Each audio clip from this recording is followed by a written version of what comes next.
हैदराबाद से हज उम्रा करने लोग गए, पूरी 17 लोगों का परिवार गया। एयरपोर्ट पर फोटो भी खिंचवाया, वहां मक्के में पहुंचे, तवाफ भी किया, सारा अरकान अदा किया। मक्का से मदीना जा रहे थे, लग्जरी बस थी, आरामदेह बस थी, आराम से एसी चल रहा है, आराम से सो रहे हैं। सामने से डीजल का टैंकर आता है और बस डीजल के टैंकर में टकरा जाती है और बस के सारे मुसाफिर जलकर खाक हो जाते हैं, ऑन द स्पॉट मर जाते हैं। 17 लोगों का परिवार भी उसमें मारा जाता है। बाप भी मर गया, बेटा भी मर गया, दादा भी मर गया, पोता भी मर गया, छोटे छोटे बच्चे भी इंतकाल कर गए। अल्लाह कहता है वमा तदरी नफ्सुन बिअय्यि अर्दिन तमूत, तुम नहीं जानते तुम कहां मरोगे। जिसकी जहां मौत लिखी रहती है, मौत उसको लेके वहां जाती है। हमारे एक दोस्त थे मुंबई में, उत्तर प्रदेश के रहने वाले थे, मौलाना अब्दुल रहमान सलफी। 2-3 साल पहले का वाकया है। मुंबई में एक मस्जिद में इमामत कराते थे, पूना में उनका प्रोग्राम था।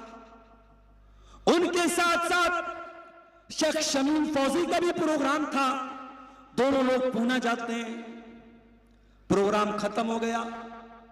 मौलाना अब्दुल रहमान ने शेख शमीम फौजी से कहा, मौलाना मुझे सुबह फजर की नमाज पढ़ानी है, मदरसे में पढ़ाना है, स्कूल में पढ़ाना है, मुझे मुंबई जाना पड़ेगा। मौलाना ने कहा रात बहुत हो गई है, मैं नहीं जाऊंगा, आप चले जाइए। उन्होंने जिद किया कि नहीं आप चलिए मेरे साथ, मैं अकेले नहीं जाना चाहता। मौलाना ने कहा मेरा मन घबरा रहा है, मैं रात में नहीं जाऊंगा। वहां से शेयरिंग टैक्सी चलती है। अब्दुल रहमान सलफी साहब ने टैक्सी, जो शेयरिंग टैक्सी चलती है, वो टैक्सी का उन्होंने किराया दिया। उसमें 5-6 लोग जो टैक्सी में बैठते हैं, सारे लोग बैठे। रात का समय था, ड्राइवर पूरी स्पीड में गाड़ी चला रहा था। हाईवे पर उसकी गाड़ी एक खंबे से टकराती है और एक्सीडेंट होता है। और इतना भयानक एक्सीडेंट होता है कि कार में बैठे हुए सारे, एक आदमी को छोड़ के सारे लोगों का इंतकाल हो जाता है। मौलाना अब्दुल रहमान सलफी की डेड बॉडी देखने के लायक नहीं बची, सर फट जाता है, चेहरा फट जाता है। आप सोचिए मेरे भाई, शेख शमीम फौजी उनके साथ गए थे, मगर उन्होंने माजरत कर ली, मैं नहीं जाऊंगा। लेकिन इनको वापस आना था। जिसकी मौत जहां लिखी थी, मौत उसको खींच करके वहां लेके जाती है। कुल्लु नफ्सिन ज़ाइक़ा, मरना तो है तुमको, हर इंसान को मरना है, हर जानदार को मरना है। कब मरना है नहीं मालूम, कहां मरना है नहीं मालूम, मरने का बहाना क्या होगा नहीं मालूम। अच्छा खासा इंसान मर जाता है, कई सालों से बिस्तर पड़ा हुआ इंसान चलता रहता है। कई घरों में देखा गया बाप बीमार है, बाप अभी बिस्तर पड़ा है, बाप के मरने के पहले बेटा मर जाता है। इसी कटिहार में एक जगह, एक गांव में लोगों ने बताया, छोटा बच्चा था, हाईवे पर खेल रहा था, गाड़ी आई, उसको एक्सीडेंट कर गई, बच्चा ऑन द स्पॉट मर गया।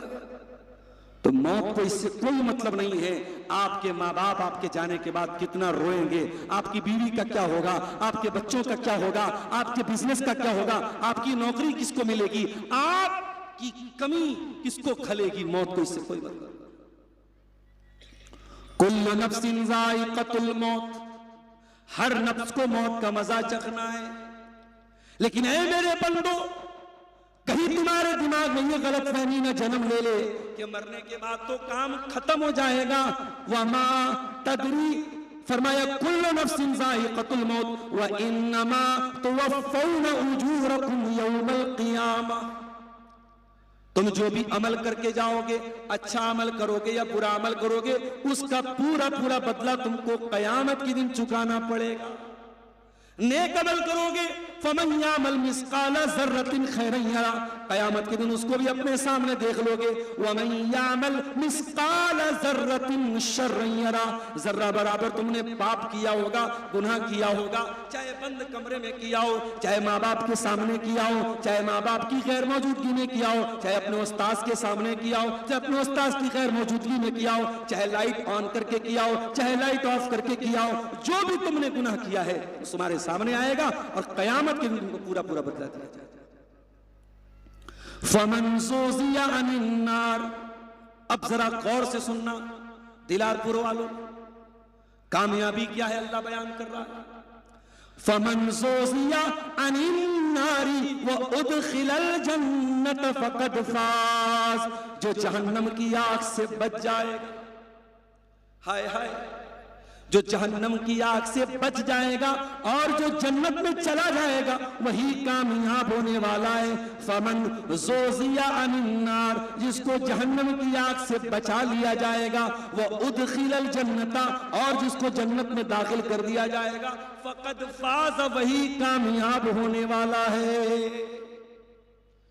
अल्लाह की कसम मेरे भाइयों, ये जलसे जो हो रहे हैं और इन जलसों में पढ़ने वाले छोटे छोटे बच्चों की तालीम के लिए जो आपसे पैसे लिए जा रहे हैं, ये इसी कामयाबी के लिए आपको तैयार किया जा रहा है, कोई और मकसद नहीं है। आप जहन्नम की आग से बच जाएं और जन्नत में दाखिल हो जाएं, यही मकसद है इन मदरसों का, यही मकसद है इन जलसों का, यही मकसद है इन तकरीरों का।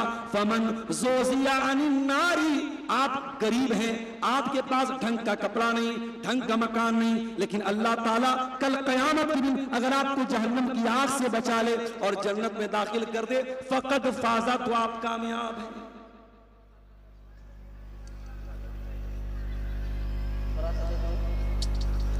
तो कामयाबी यह है कि आप जहन्नम से बच जाएं और जन्नत में दाखिल हो जाएं।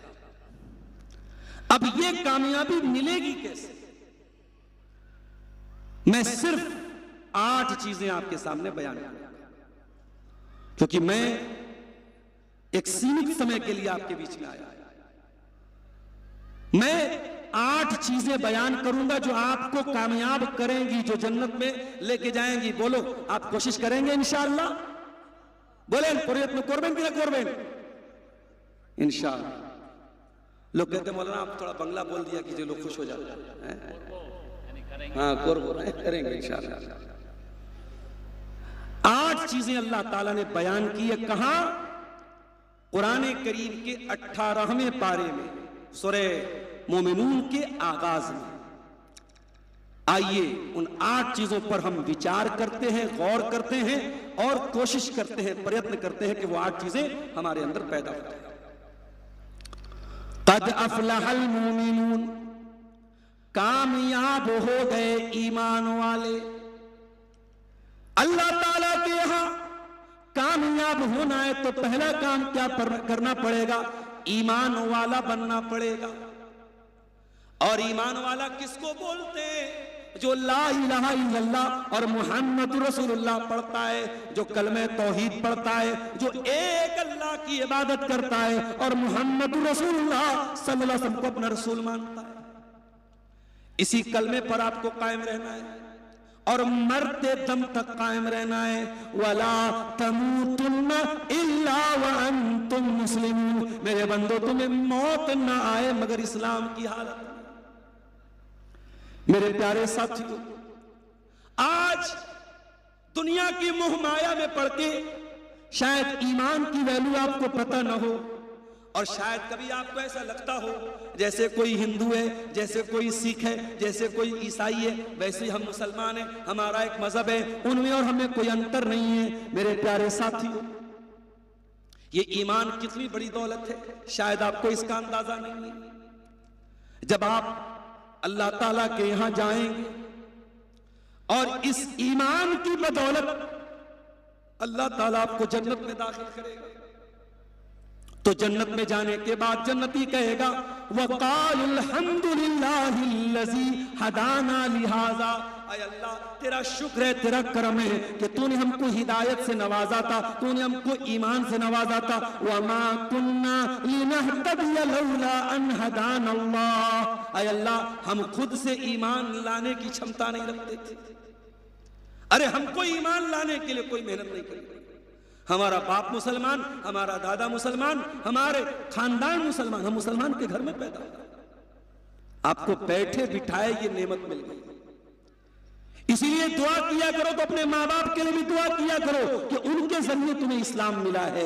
माँ बाप मुसलमान थे, उनके घर में तुम पैदा हुए, तुम मुसलमान थे, तुम्हें इस्लाम लाने के लिए कोई संघर्ष नहीं करना पड़ा, कोई स्ट्रगल नहीं करना पड़ा, कोई मेहनत नहीं करनी। ये ईमान कितनी बड़ी दौलत है मेरे साथ। कुरान कहता है इन्नल्लज़ीना कफ़रू व मातू व हुम कुफ़्फ़ारुन फलन युक़बला मिन अहदिहिम मिल्उल अर्दि ज़हबा। जो लोग ईमान के बगैर दुनिया से चले जाएंगे, जो कुफ्र की हालत में, जो शिर्क की हालत में दुनिया से चले जाएंगे, कल क़यामत के दिन वो जमीन भर के सोना भी अगर लेके आ जाएं, फलन युक़बला मिन अहदिहिम, उनका सोना अल्लाह ताला कबूल नहीं करेगा। अभी आज मैं इस देश के बहुत बड़े अरबपति का एक वीडियो देख रहा था। इस देश का एक बहुत बड़ा अरबपति है, उसके घर में कोई संत आए, कोई महात्मा आए, वो और उसकी बीवी उस संत की इबादत कर रहे थे, उसके आगे सजदा कर रहे थे। करोड़ों की दौलत है, अरबों की दौलत है, मगर तौहीद नहीं है, ईमान नहीं है। मैं समझता हूं उस अरबपति से बेहतर आपके दिलारपुर का वो गरीब मुसलमान है, जिसके पास रहने को एक झोपड़ी है, खाने को सादा खाना है, पहनने को ढंग का कपड़ा नहीं है, मगर उसके पास ईमान की दौलत है। कुरान क्या कहता है? तुम जमीन भर के सोना भी लेके आ जाओ, तुम इस ईमान अगर तुम्हारे पास नहीं है तो तुम जहन्नम की आग से अपने आप को नहीं बचा सकते हो। इसलिए मेरे भाइयों, ईमान की रक्षा करो, ईमान की हिफाजत करो, शिर्क मत करो। आज माफ करना, आपके अहले हदीसों में भी और शेरशाबादियों में भी बहुत सारी शिरकिया चीजें आ रही हैं। आपके बच्चों में भी गंदा तावीज पहना जाने लगा है। आपकी औरतें भी बदअकीदा लोगों के पास जाके अपने जादू का इलाज कराने लगी हैं। अभी एक साहब ने कल जयनगर में बताया, बाज औरतों को जिन्नात का मामला होता है, जादू का मामला होता है, वो ऐसे ओझा लोगों के पास जाती हैं जो शिर्क करते हैं और उन औरतों से शिर्क करवाते हैं। कहीं सांप का जहर उतारने के लिए कहीं शिरकिया मंत्र पढ़ा जाता है ताकि सांप का जहर उतर जाए। वह इन कुतिलता हुर्रिता, अल्लाह के प्यारे नबी हजरत मुआज ने जबल से कहते हैं, ऐ मुआज, तू अल्लाह के साथ कभी शिर्क मत करना, तुझे कत्ल कर दिया जाए, तुझे जला दिया जाए, कत्ल तो हो जाना, जल कर राख हो जाना, मगर अल्लाह के साथ कभी तू शिर्क मत करना। तौहीद की अमानत सीनों में है हमारे, आसान नहीं मिटाना नामो निशान।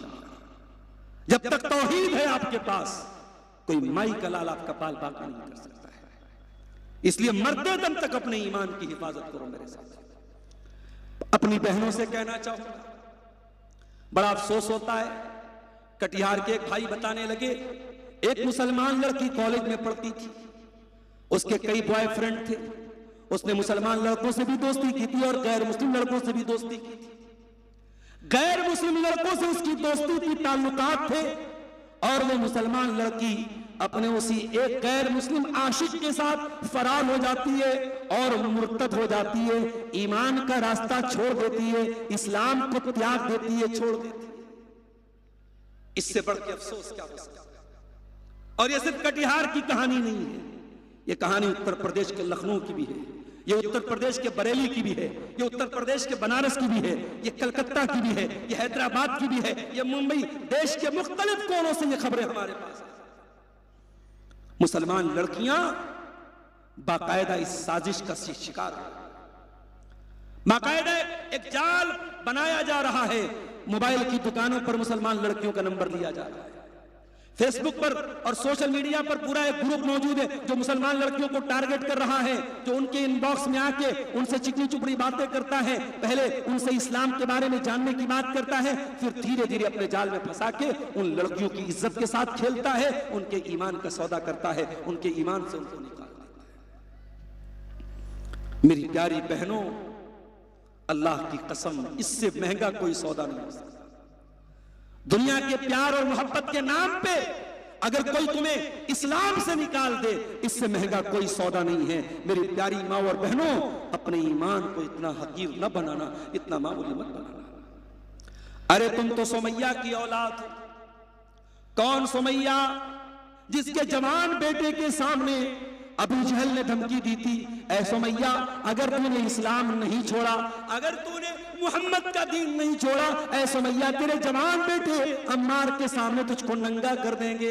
हाय हाय, एक माँ के लिए इससे बढ़ के तकलीफ क्या होगी, इससे बढ़ के अफसोस क्या होगा कि माँ को उसके जवान बेटे के सामने नंगा कर दिया जाए। मगर ऐ सुमैया तेरे ईमान का क्या कहना, तेरी इस्तिकामत का क्या कहना, तेरे जज्बे का क्या कहना। सुमैया ने नंगा हो जाना गवारा कर लिया, दर्दनाक तरीके से शहीद हो जाना गवारा कर लिया, मगर सुमैया ने अपने ईमान का सौदा न किया, अपने दीन का सौदा न किया। मेरी प्यारी बहनों, इस ईमान की हिफाजत करो। क़द अफ़लहल मोमिनून, कामयाब हो गए ईमान वाले। अगर ईमान नहीं है तो आप कामयाब नहीं हो सकते, पहली कंडीशन है ईमान वाले बनो। और ऐ दिलारपुर के लोगों, एक और बात कान खोल के सुन लो, अपने ईमान के साथ साथ अपनी आने वाली नस्लों के ईमान की भी चिंता करो, अपने बच्चों के ईमान की भी चिंता करो। कहीं ऐसा ना हो रोजी रोटी के चक्कर में तुम ऐसी जगह अपने बच्चों को ले जाके बसा दो जहां आपके बच्चे मुशरिक हो जाएं, शिर्क करने वाले हो जाएं, तौहीद को छोड़ दें, ईमान को छोड़ दें। अपनी आने वाली नस्लों के ईमान की भी चिंता करो, अपनी बेटियों के ईमान की भी फिक्र करो, अपने बेटों के ईमान की भी फिक्र करो। इब्राहिम खलीलुल्लाह अल्लाह की बारगाह में दुआ करते हैं, व जुनूबनी व बनिया अन नाबुदल असनाम, अय अल्लाह तो मुझे भी शिर्क से बचा और मेरे आने वाले मेरे बच्चों को, मेरी आने वाली नस्लों को भी तो शिर्क से बचा। तो कामयाबी की पहली सीढ़ी क्या है? ईमान वाले। और आगे बढ़िए, अल्लज़ीना हुम फी सलातिहिम खाशिऊन, कामयाब लोगों की दूसरी पहचान, जब वो नमाज पढ़ते हैं अपनी नमाज में वो कंसंट्रेशन करते हैं, फोकस करते हैं, अपनी नमाज में खुशी और खुजू इख्तियार करते हैं। अल्लज़ीना हुम फी सलातिहिम खाशिऊन, वो अपनी नमाज में अल्लाह से डरते हैं। और हम लोग नमाज कैसे पढ़ते हैं? अल्लामा इकबाल ने बड़ी सच्ची बात कही है, मैं जो सर बसजदा हुआ कभी तो जमीन से आने लगी ये सदा, मैं जो सर बसजदा हुआ कभी तो जमीन से आने लगी सदा, तेरा दिल तो है सनम आशना तुझे क्या मिलेगा नमाज में। नमाज में आज हमारा दिल नहीं लगता, हमारा दिल कहीं, दिमाग कहीं, ख्याल कहीं। अपनी नमाज में खुशी और खुशू पैदा करो मेरे प्यारे साथी। हजरत आयशा नमाज पढ़ रही थी, उनका भतीजा उनसे मिलने आया, कासिम बिन मोहम्मद अपनी फूफी से मिलने आया। देखा फूफी जान नमाज पढ़ रही हैं और नमाज की हालत में सूरह तूर की तिलावत कर रही हैं और सूरह तूर की आयत पढ़ रही हैं, फमन्नल्लाहु अलैना व वकाना अज़ाबस्समूम, अल्लाह ताला का हम पर करम हुआ। जब जन्नती जन्नत में जाएंगे तो कहेंगे अल्लाह ताला का हम पर करम हुआ कि अल्लाह ने हमको जहन्नम की आग से बचा लिया। हजरत आयशा इसी आयत को पढ़ती चली जा रही है, रोती चली जा रही है, पढ़ती चली जा रही है, रोती चली जा रही है। उनका भतीजा कहता है मैं फूफी से मिलने आया था, मैंने देखा फूफी इसी आयत को पढ़ रही है, मैं वहां से चला गया, मैं बाजार चला गया और बहुत देर के बाद मैं वापस लौटा। मैं क्या देखता हूं, मैं जब वापस आया मेरी फूफी जान उसी हालत में नमाज में खड़ी है और उसी आयत को पढ़ के रोती चली जा रही है और दोहराती चली जा रही है, फमन्नल्लाहु अलैना व वकाना अज़ाबस्समूम। एक हमारी नमाज है, हम तो नमाज भी ऐसे पढ़ते हैं जैसे एहसान करते हैं। नमाज में खुशू इख्तियार करो मेरे भाई, नमाज ऐसे पढ़ो जैसे तुम अल्लाह को देख रहे हो।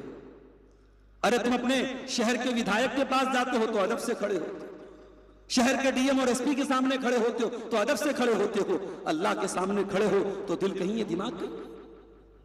कुरान कहता है फवैलुल लिल मुसल्लीन अल्लज़ीना हुम अन सलातिहिम साहून अल्लज़ीना हुम युराऊन, ऐसे नमाज पढ़ने वालों के लिए बर्बादी है जिनका दिल नमाज में नहीं लगता है, जो लोगों को बिठाने के लिए नमाज पढ़ते हैं। तो कामयाब की पहचान, दूसरी पहचान क्या बताई अल्लाह ने? अल्लज़ीना हुम फी सलातिहिम खाशिऊन, वो जो अपनी नमाज में खुशू और खुजू इख्तियार करते। और यहीं से एक सबक मिला, अगर आपकी नमाज आपको बेहयाई से नहीं रोक रही, अगर आप नमाज पढ़ रहे और फिर भी मोबाइल पर गंदा वीडियो देख रहे हैं, अगर आप नमाज पढ़ रहे हैं और फिर भी लड़कियों से आपके नाजायज ताल्लुकात जन्म ले रहे हैं, आप नमाज पढ़ रहे और फिर भी बेहयाई के काम कर रहे हैं, इसका मतलब ये हुआ कि आपकी नमाज वर्क नहीं कर रही है, काम नहीं कर रही। क्यों? क्योंकि नमाज अगर सही होती तो नमाज आपको बेहयाई से रोकती। इन्नस्सलाता तन्हा अनिल फहशाई वल मुनकर, नमाज बेहयाई से रोकती है। अगर आपकी नमाज बेहयाई से नहीं रोक रही है, इसका मतलब कि आपकी नमाज सही नहीं है, खुशी और खुजू वाली नमाज नहीं है मेरे साथ। तीसरी चीज, वल्लज़ीना हुम अनिल लग़्वी मुरिदून, और कामयाब लोगों की तीसरी पहचान ये है, वो लघु चीजों से बचते हैं। लघु किसको बोलते हैं? लघु का मतलब होता है माला फाइदत फीहि मिनल अक़वाली वल अफ़ाल, हर वो चीज जो बेफायदा हो। मेरे नौजवानों, फेसबुक पर अब्दुल गफ्फार साहब की तकरीर आप सुनते हैं, मैं मानता हूं। कुरान और हदीस की बातें आप सुनते हैं, मैं मानता हूं। यूट्यूब पर आप अदनान प्रतापगढ़ी की नाती और नज़में सुनते हैं, मैं मानता हूं। आप अपने सोशल मीडिया अकाउंट के जरिए अच्छी बातें देख रहे हैं, सुन रहे हैं, मैं मानता हूं। लेकिन जरा गौर करना, अगर आप अपने मोबाइल के इस्तेमाल को अगर 100% में आप देखो कि आप अच्छा इस्तेमाल कितने % कर रहे हैं और खराब इस्तेमाल कितने % कर रहे हैं। आप कुरान और हदीस की बातों को सुनने में कितना समय लगा रहे हैं और गंदे वीडियोस देखने में कितना समय लगा रहे हैं, लड़कियों से चैटिंग में कितना समय लगा रहे हैं, फालतू चीजों को देखने में कितना समय लगा रहे हैं, आप % निकाल लो मेरे भाई। अब तो बड़ा तरक्की का दौर है, अब तो मोबाइल बता देगा आपने फेसबुक को कितना टाइम दिया, आपने व्हाट्सएप को कितना टाइम दिया, पूरा मोबाइल आपका डाटा आपको बता देगा। मेरे प्यारे साथियों, ये टाइम अल्लाह ताला की बहुत बड़ी नेमत है। इस टाइम को फेसबुक पर पास न करो, इसको सोशल मीडिया पर पास न करो। कुरान इसी टाइम की कसम खाता है, वल अस्र इन्नल इंसान लफी खुस्र, जमाने की कसम है, टाइम की कसम है, समय की कसम है। इंसान बहुत बड़े घाटे में है। जो समय का इस्तेमाल सही न करे, जो वक्त को बर्बाद करे, उससे ज्यादा खसारा उठाने वाला कोई नहीं है। इसलिए लघु चीजों से बचो। अगर आपका मोबाइल आपको नमाज से दूर कर रहा है तो यह भी लघु है। अगर आप फेसबुक के चक्कर में पड़ के अपने माँ का और अपने बाप का ख्याल नहीं कर रहे हो तो फेसबुक भी लघु है। अगर व्हाट्सएप के चक्कर में अपनी बीवी का हक अदा नहीं कर रहे हैं तो व्हाट्सएप भी लघु है। वो शायर ने बड़ी अच्छी बात कही है, क्या कहा है? अल्लाह से करे दूर तो तालीम भी फितना, अल्लाह से करे दूर तो तालीम भी फितना, औलाद भी अमलाक भी जागीर भी फितना, ना हक के लिए उठे तो शमशीर भी फितना, शमशीर ही क्या नारे तकबीर भी फितना। मेरे प्यारे साथियों, मोबाइल बहुत अहम चीज है, सोशल मीडिया बहुत जरूरी चीज है, लेकिन अगर आपकी ड्यूटी से आपको रोक रहा है, आपके असल काम से आपको रोक रहा है, आपके बाल बच्चों का हक मारा जा रहा है, आपकी बीवी का हक मारा जा रहा है, तो छोड़ दो ऐसा मोबाइल, छोड़ दो ऐसी चीज। डॉक्टरों ने रिसर्च किया है, अगर 3 दिन के लिए आप मोबाइल को इस्तेमाल करना बंद कर दें, जो 3 दिन आप मोबाइल को दे रहे हैं, 3 दिन आपका मोबाइल इस्तेमाल बिल्कुल बंद कर दे, मोबाइल को किनारे कर दे, वो 3 दिन में आपका जो दिमाग है वो ज्यादा अच्छा काम करता है, दिमाग ज्यादा खुल जाता है। आज मोबाइल ने हमारे दिमागों को पैक कर दिया है।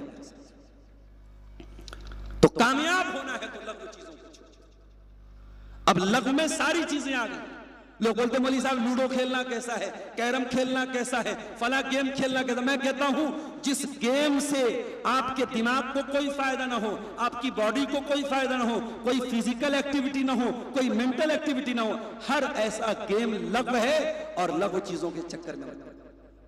अब इंडिया का मैच चल रहा है, बैठ के इंसान देख रहा है, 3 घंटा तक मैच देखा, 3 घंटा तक पूरा मैच देखा, उसके बाद आके तबसरा कर विराट कोहली बहुत अच्छा खेला, फला बॉलर ने बहुत अच्छी बॉलिंग की, फला ने बहुत अच्छी बैटिंग की। उसके बाद फिर मोबाइल खोल के हाईलाइट देख रहे, अरे अल्लाह के बंदे इतना समय तू कहां से निकालता है? वल्लज़ीना हुम अन लग़्व मुरिज़ून, कामयाब होना है तो हमें बेफायदा चीजों से, लघु चीजों से अपने दामन को बचाना है। और आगे बढ़िए, चौथी चीज, वल्लज़ीना हुम लिज़्ज़काति फ़ाइलून, और कामयाब है वो लोग जो अपने माल की सही ज़कात निकालते हैं। कल जयनगर के प्रोग्राम में मैंने ज़कात पे तकरीर की थी। आज हर आदमी को गौर करना चाहिए उसके पास कितना माल है और उसके माल पे कितनी ज़कात फर्ज होती है। अगर खेती बाड़ी कर रहा है, अगर धान की खेती है, अगर गेहूं की खेती है, अगर मकई की खेती है, अगर 7.5 कुंटल खेती पैदा हो रही है, उसकी ज़कात कितनी हो रही है और वो ज़कात निकाल रहा है या नहीं निकाल रहा है, हर आदमी को कैलकुलेट करना चाहिए। आज मसला ये है कि हम ज़कात नहीं निकाल रहे हैं सही तरीके से, और जब ज़कात नहीं निकाल रहे तो समाज से गरीबी नहीं खत्म हो रही है। आज आप दिल्ली चले जाएं, जामा मस्जिद के बाहर भिखारियों की लंबी लाइन लगी रहेगी और 90% आपको मुसलमान भिखारी मिलेंगे। इस्लाम गरीबी को खत्म करने आया है। इस्लाम ने इसीलिए हर मालदार को ज़कात उसके ऊपर कंपलसरी की है कि अगर आपके पास इतना माल है जिस पर ज़कात फर्ज होती है, आपको ज़कात देना पड़ेगा। और अगर आप ज़कात नहीं देंगे तो अल्लाह के नबी फरमाते हैं, मालम यमनऊ ज़कात अमवालिहिम इल्ला मुनउल क़त्र मिनस समा, जब कोई कौम अपने माल की ज़कात नहीं निकालेगी, आसमान से बारिश होना बंद हो जाएगी, सूखा पड़ जाएगा, कहत साली आ जाएगी, जमीन से अनाज पैदा होना बंद हो जाएगा। तो ज़कात निकालते हैं। अच्छा, ज़कात का एक मतलब और भी होता है। ज़कात का एक मतलब ये भी होता है अपने दिल को पाक करना। ओ मेरे नौजवानों, तुमने चेहरे पर जाड़े का मौसम आया, मॉइस्चराइजर लगाना शुरू कर दिया, औरतों ने क्रीम लगाना शुरू कर दिया, मर्द हजरात भी आजकल बड़ी बड़ी क्रीमें इस्तेमाल कर रहे हैं। कोई कोल्ड क्रीम अलग है, कोई विंटर क्रीम अलग है, कोई फेस वॉश अलग है, कोई फेस क्रीम अलग है, कोई बॉडी लोशन अलग है, कोई दाढ़ी के लिए सीरम अलग है, कोई आपके चेहरे की क्रीम अलग है, कोई पैर की क्रीम अलग है, कोई होठों का लिप बाम अलग है। बड़ी मेहनत कर रहे हो अपने स्किन पर, बड़ी मेहनत कर रहे हो अपने जाहिर पर। मेरे प्यारे साथियों, इस दिल पर तुम क्या मेहनत कर रहे हो? अरे बड़े खूबसूरत बन गए, बड़े स्मार्ट बन गए, बड़े हैंडसम बन गए, मगर दिल में तो गंदगी भरी है, दिल में तो हसद भरा है, दिल में तो जलन भरी है। कोई भाई भाई से जल रहा है, कोई पड़ोसी पड़ोसी से जल रहा है, कोई दोस्त दोस्त के खिलाफ दिल में कीना पाल के बैठा है। मेरे प्यारे साथियों, कुरान क्या कहता है? कामयाब होना है वल्लज़ीना हुम लिज़्ज़काति फ़ाइलून, अपने दिल को पाक करना शुरू कर दो, अपने दिल की सफाई करना शुरू कर दो। दिल को पाक, दिल की सफाई के बिना चेहरे पर जितनी भी क्रीम लगा लो, पाउडर लगा लो, कोई मतलब नहीं। इसीलिए इब्राहीम अलैहिस्सलाम अल्लाह से दुआ करते हैं, वला तुख़ज़िनी यौम युबअसून यौम ला यनफ़उ मालू वला बनून इल्ला मन अतल्लाह बिक़ल्बिन सलीम। ऐ अल्लाह, मुझे क़यामत के दिन ज़लील न करना। ऐ अल्लाह, मुझे क़यामत के दिन तू रुसवा मत करना। ऐ अल्लाह, क़यामत के दिन न माल काम आएगा, न औलाद काम आएगी, इल्ला मन अतल्लाह बिक़ल्बिन सलीम। क़यामत के दिन तो वही कामयाब होगा जो साफ सुथरा दिल लेकर के आएगा। तो दिल को पवित्र करो मेरे भाई, दिल पर मेहनत करो। और आगे बढ़िए, 4 चीजें हो गई। नंबर 5, वल्लज़ीना हुम लिफ़ुरूजिहिम हाफ़िज़ून, और कामयाब लोगों की 5वीं पहचान, वो अपनी शर्मगाह की हिफाजत करते हैं। क्या मतलब? शर्मगाह की हिफाजत का क्या मतलब? क्या वो शादी नहीं करते? क्या वो बीवी का हक अदा नहीं करते? क्या उनके अंदर से सेक्सुअल डिजायर निकल जाती है? क्या अल्लाह ताला मर्द के अंदर से मर्दानगी की ख्वाहिश निकाल देता है? क्या औरत के अंदर से औरत की ख्वाहिश निकाल देता है? नहीं नहीं, ये मतलब नहीं है। फरमाया वल्लज़ीना हुम लिफ़ुरूजिहिम हाफ़िज़ून, कामयाब बंदे वो हैं जो अपनी शर्मगाह की हिफाजत करते हैं। इल्ला अला अज़वाजिहिम, वो अपनी बीवियों के साथ, और अगर बीवी है तो अपने शौहर के साथ अपनी जायज ख्वाहिशात को पूरा करते हैं। अल्लाह, ये है हमारा दीन। हमारा दीन रहबानियत नहीं सिखाता है, हमारा दीन ये नहीं सिखाता है आप शादी मत करो। अगर आपके पास शादी करने की क्षमता है तो शादी करना जरूरी है आपको। अल्लाह के नबी फरमाते हैं, या माशर अश-शबाबी मन इस्तता मिनकुमुल बाता फलयतज़व्वज फइन्नहु अग़ज़्ज़ु लिलबसर व अहसनु लिलफर्ज। ऐ नौजवानों, अगर तुम शादी करने की क्षमता रखते हो, अगर बीवी का हक अदा कर सकते हो, अगर शारीरिक रूप से जिस्मानी एतबार से शादी के काबिल हो और अपनी बीवी का खर्चा उठा सकते हो, तो निकाह कर लो, शादी कर लो। फइन्नहु अग़ज़्ज़ु लिलबसर व अहसनु लिलफर्ज। जब तुम शादी कर लोगे तो तुम्हारी शर्मगाह की हिफाजत होगी और तुम्हारी आंखें झुक जाएंगी। निकाह करो, मगर आप निकाह कैसे करेंगे? आपको तो हल्दी की रस्म निभाना है, मंगनी की रस्म निभाना है, 300 बारातियों को खिलाना है, जहेज देना है, दुनिया भर के रस्मों रिवाज करना है। अंजाम क्या है? 30-30 साल की, 40-40 साल की लड़कियां हो रही हैं, लड़के हो रहे हैं, शादी नहीं हो रही। कौन जिम्मेदार है? इन लड़कियों का बाप जिम्मेदार है, इन लड़कों के माँ बाप जिम्मेदार है। निकाह को सरल बनाओ, निकाह को आसान बनाओ, निकाह को मुश्किल मत बनाओ मेरे साथ। ये दौर सहाबा का दौर नहीं है, ये दौर 2025 का दौर है, 2026 आने वाला है।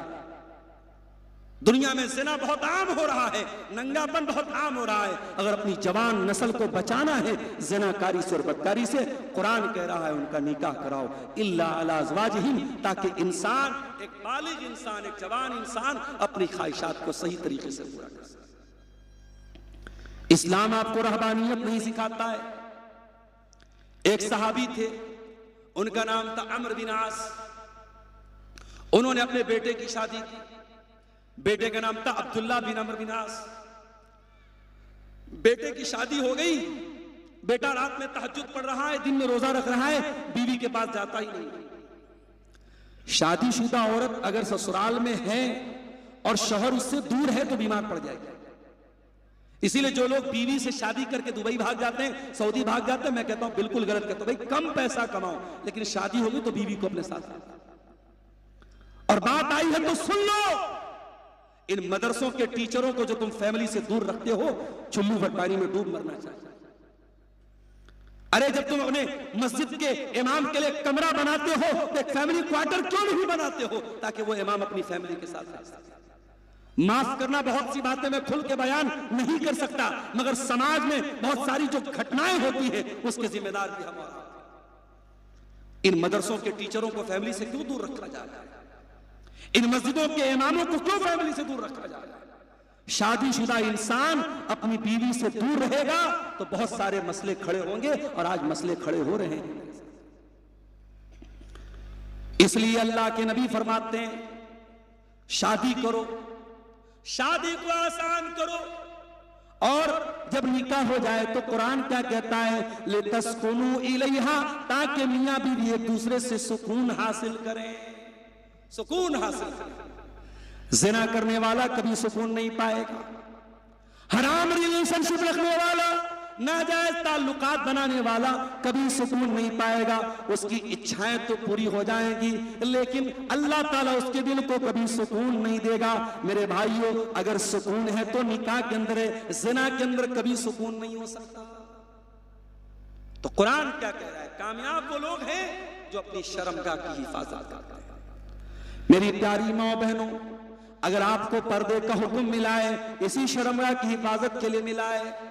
अगर आपको यह हुक्म दिया गया है कि बगैर महरम के सफर मत करो, तो इसी शर्मगाह की हिफाजत के लिए मिला है। अगर भाभी से कहा गया कि देवर के साथ तन्हाई न इख्तियार करे, तो इसी शर्मगाह की हिफाजत के लिए हुक्म मिला है। अगर साली से कहा गया कि जीजा के साथ तन्हाई इख्तियार न करे, तो इसी शर्मगाह की हिफाजत के लिए हुक्म मिला है। वल्लज़ीना हुम लिफुरूजिहिम हाफिज़ून, कामयाब है वो लोग जो अपनी शर्मगाह की हिफाजत करते हैं। इल्ला अला अज़वाजिहिम औ मा मलकत अयमानुहुम, हाँ अपनी बीवी के साथ अपनी ख्वाहिश पूरी कर सकते हैं। और पहले के जमाने में जब गुलामी चलती थी, गुलाम होते थे, लौंडी होती थी, तो लौंडी के साथ भी ताल्लुकात बनाना जायज था। अब वो दौर खत्म, लिहाजा उस पर बात नहीं करना है। फमन इब्तगा वरा ज़ालिका फउलाइका उलाइका आदून, जो हराम तरीके से अपनी ये ख्वाहिश पूरी करेगा अल्लाह ताला के वो बागी माना जाएगा। अब यहां एक मसला और याद रखो, एक इंसान शादीशुदा है, बीवी के साथ रहता है, बीवी का हक अदा करता है, बच्चों का हक अदा करता है, इस पर भी उसको सवाब मिलेगा। अल्लाह के नबी ने फरमाया तुम अपनी बीवी को जो लुकमा खिलाते हो उस पर भी तुमको सवाब मिलेगा। लिहाजा मेरे भाइयों, अपनी बीवियों के लिए लॉयल बनो, अपनी बीवियों के लिए वफादार बनो, अपनी बीवियों के साथ कभी गद्दारी न करना। कोई औरत अपने शौहर के साथ बेवफाई न करे, कोई मर्द अपनी बीवी के साथ बेवफाई न करे। अपने जोड़े के लिए, अपने शौहर के लिए, अपनी बीवी के लिए लॉयल बनो, वफादार बनो, और कहीं और मुंह मारने की कोशिश मत करो। कुरान कहता अगर कोई और नाजायज तरीका अपनाएगा वो अल्लाह ताला के यहाँ मुजरिम माना जाएगा। 5 चीजें हो गई, 3 चीजें और बयान करनी है, उसके बाद 5-10 मिनट में थोड़ा सा आप हजरात से गुजारिश करूंगा कि इस मदरसे के लिए दारुल हदीस नाम मदरसा दारुल हदीस, इस मदरसे के लिए आप मेरे हाथ पे जो लोग मुझसे मोहब्बत करते हैं, अकीदत रखते हैं, मेरे बयानात को सुनते हैं और सीमांचल के जलसों में हाजिर होते हैं, उनसे बड़े अदब से गुजारिश करूंगा तकरीर खत्म करने के बाद कि वो आएंगे और जो भी उनको इस मदरसे के लिए ताउन करना है, 1000 10,000 जो भी उनको ताउन करना है मेरे हाथ पे करते हुए जाएंगे। मैं तकरीर खत्म करने के बाद 10 मिनट इस मकसद के लिए आपके सामने बैठूंगा। चूंकि मदरसे के चंदे ही का प्रोग्राम है, आप इस मकसद को भी सामने रखेंगे। बहुत अहम टॉपिक पर बात चल रही है, कामयाब बंदों की क्या पहचान है। हमने 5 चीजें आपके सामने बयान की, ईमान वाले, नमाज में खुशू इख्तियार करने वाले, लघु चीजों से बचने वाले, ज़कात अदा करने वाले और अपनी शर्मगाह की हिफाजत करने वाले। अब 3 चीजें और बयान करके फिर मैं आपसे इजाजत ले लूंगा। आप हजरात के ताउन को हासिल करने के बाद मैं यहां से चला जाऊंगा। वल्लज़ीना हुम लिअमानातिहिम, और कामयाब हैं वो लोग जो अमानत में खयानत नहीं करते। अमानत का क्या मतलब है? अब्दुल गफ्फार साहब ने आपसे 1 लाख रुपया आपने उनको दिया कि मौलाना साहब आप बड़े अच्छे आदमी हैं, 1 लाख रुपया ले लीजिए और मैं 1 महीने के बाद आपसे वापस ले लूंगा। और 1 महीने के बाद आप मेरे पास आए, शेख साहब वो 1 लाख रुपया मैंने आपको दिया था, मुझे वापस कीजिए। मैं कहूंगा अरे यार क्या बताऊं, बड़ी मुसीबत आ गई थी, मैंने 1 लाख रुपया खर्च कर दिया। ये अमानत में खयानत हो गई। एक अमानत में खयानत ये भी है और एक अमानत में खयानत ये भी है कि आपको कोई पद दिया जाए, कोई ओहदा दिया जाए, कोई कुर्सी दी जाए और आप अपनी कुर्सी के साथ, अपने ओहदे के साथ, अपने पद के साथ नाइंसाफी करें। आप मदरसे के सेक्रेटरी हैं और आप मदरसे की तालीम पर ध्यान न दें, आप मस्जिद के मुतवल्ली हैं और आप खुद 5 टाइम के नमाजी न हो, आप किसी चीज के जिम्मेदार हैं और आप उसकी जिम्मेदारी को अदा न करें, तो ये भी मेरे प्यारे साथियों अमानत में खयानत। और जब बात अमानत की निकली है तो कान खोल के सुन लो, बाप के सर पर भी एक अमानत है। अगर आप बाप हैं, आपके बच्चे और बच्चियां हैं, तो आपको अपने बच्चों के बारे में भी हिसाब देना पड़ेगा। अल्लाह के नबी फरमाते हैं कुल्लुकुम राइउन व कुल्लुकुम मसऊलुन अन रइयतिही, तुम में से हर आदमी जिम्मेदार है और उसकी जिम्मेदारी के बारे में सवाल होगा। ऐ मेरी प्यारी माँ और बहनों, अगर अल्लाह ने आपको माँ बनाया है, माँ बनना बहुत सौभाग्य की बात है, बहुत शर्फ की बात है, बहुत खुशकिस्मती की बात है। लेकिन अगर अल्लाह ने आपको माँ बनाया है तो ये बच्चियां जो आपके घर में रहती हैं, ये बच्चियां भी आपके सर पे अमानत है और अल्लाह पूछेगा तूने अपनी बच्चियों की तरबियत कैसे की थी। जलसे में आ रही हैं आपकी जवान बेटी भी आपके साथ आ रही है, आपने अपनी बेटी को एक बार भी नहीं बोला ऐ मेरी बेटी तू जवान हो चुकी है, तू जलसे में जा रही है, तुझे पर्दा करना चाहिए, तुझे अपना चेहरा ढांप के चलना चाहिए। आपने अपनी बेटी को पर्दा नहीं कराया, आपने अपनी बेटी को मेकअप करा के, सजा करके, सवार के, सबके सामने ओपन करके आप अगर जलसे में लेके आ रही हैं, शादी में लेके जा रही हैं, कहीं प्रोग्राम में लेके जा रही हैं, तो कान खोल के सुन लो मेरी प्यारी माँ बहनों, आप भी अमानत में खयानत कर रही हैं। बाप भी अमानत, बाप के सर पे भी अमानत है, मां के सर पे भी अमानत है।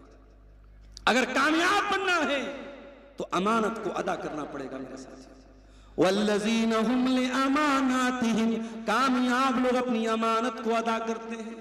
वो अहदिहिम राऊन, और कामयाब लोगों की सातवीं पहचान ये है कि वो वादे के पक्के होते हैं, जो वादा कर देते हैं, जो कमिटमेंट कर देते हैं, अपने कमिटमेंट को पूरा कर देते हैं। जान चली जाए मगर उनकी जबान न जाए, अपनी जबान के पक्के होते हैं।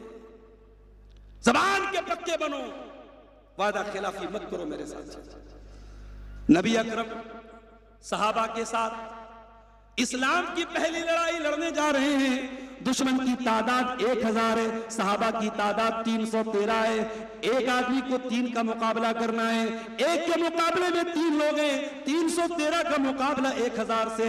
अल्लाह के नबी बड़ी टेंशन में, बड़ी चिंता में अल्लाह से दुआ करते हैं, अल्लाहुम्मा इन तोलिक हाज़िहिल इसाबता लन तुबदा फिल अर्ज़ी। ऐ अल्लाह, अगर ये मुट्ठी भर मुसलमान हलाक हो गए, ये 313 अगर हलाक हो गए, ऐ अल्लाह, फिर रूए जमीन पर तेरा नाम लेने वाला कोई नहीं होगा, तेरा कलमा पढ़ने वाला कोई नहीं होगा।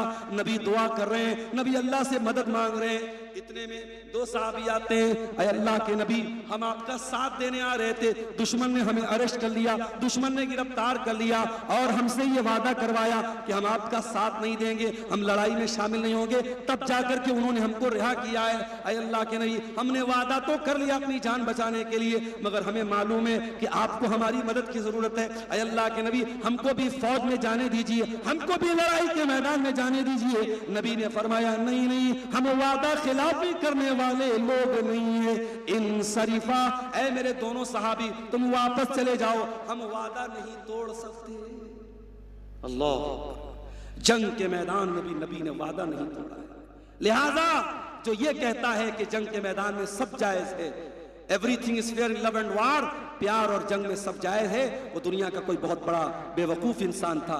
इस्लाम में न प्यार में सब जायज है, न जंग में सब जायज। जंग के मैदान में भी आपको इस बात की इजाजत नहीं है कि आप वादा खिलाफ करें। वल्लज़ीना हुम लिअमानातिहिम व अहदिहिम राऊन, कामयाब है वो लोग जो अमानत को अदा करते हैं और अपने वादे को निभाते हैं। 7 चीजें होंगी।